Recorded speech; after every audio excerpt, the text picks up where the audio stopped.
আজকাল সরে যেতে শিখেছি। ঠান্ডা মাথায় কোনো কথার জবাব না দিয়ে পিছিয়ে যেতে শিখেছি। চুপ করে বুঝতে শিখেছি কোনটা ঠিক আমার জন্য আর কোনটা ভুল বা বিষাক্ত কাঁটা হওয়ার জন্য।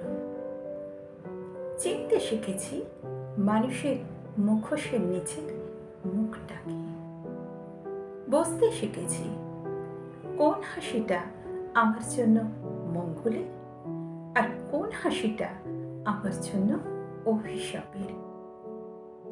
এখন অনেক কিছুই বুঝি, এখন অনেক কিছুই জানি, এখন অনেক কিছুই চিনি, শুধু কিচ্ছুটি বলি না। চুপচাপ নীরবতা অবলম্বন করে সেখান থেকে বের হয়ে আসি, যাতে কেউ টের না পায়। আসলে আমি চাই না আমার চলে আসাটা কেউ টের পাক। যেখানে বিন্দু পরিমাণ অসম্মান হয়, সেখানে কোনো রকম অভিযোগ ছাড়াই সেখান থেকে চুপচাপ নীরবতা অবলম্বন করে বের হয়ে আসতে হয়, পিছিয়ে আসতে হয়। এই বের হয়ে আসা মানে সত্যিকারের বের হয়ে আসা না।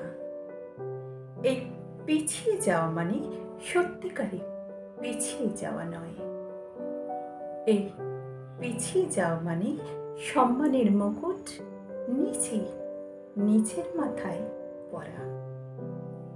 এই পিছিয়ে যাওয়া মানে কালের কলঙ্ক নিজের গায়ে না মাখা। তাই বললাম, আজকাল চুপচাপ ঠান্ডা মাথায় পিছিয়ে যেতে শিখেছি।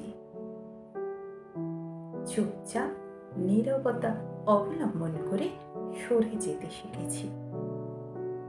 যে মানুষ নিজের অস্তিত্ব সম্পর্কে ওয়াকিবহল, নিজের সম্মান সম্পর্কে ওয়াকিবহল, সে অন্যের কাছে অদরকারি বা অপ্রয়োজনীয় বলে মনে হলে সেখান থেকে চুপচাপ নীরবতা অবলম্বন করে বের হয়ে আসতে হয়।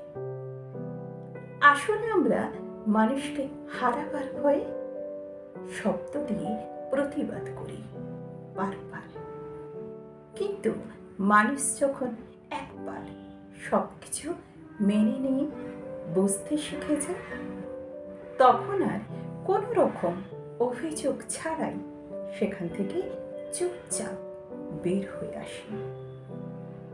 এই বের হয়ে আসার মধ্যে দিয়ে সে অপর প্রান্তের মানুষটাকে বুঝিয়ে দেয়, তোমার কাছে আমি অপ্রয়োজনীয় হলেও, অদামি হলেও, আমার কাছে আমি ভীষণ দামি।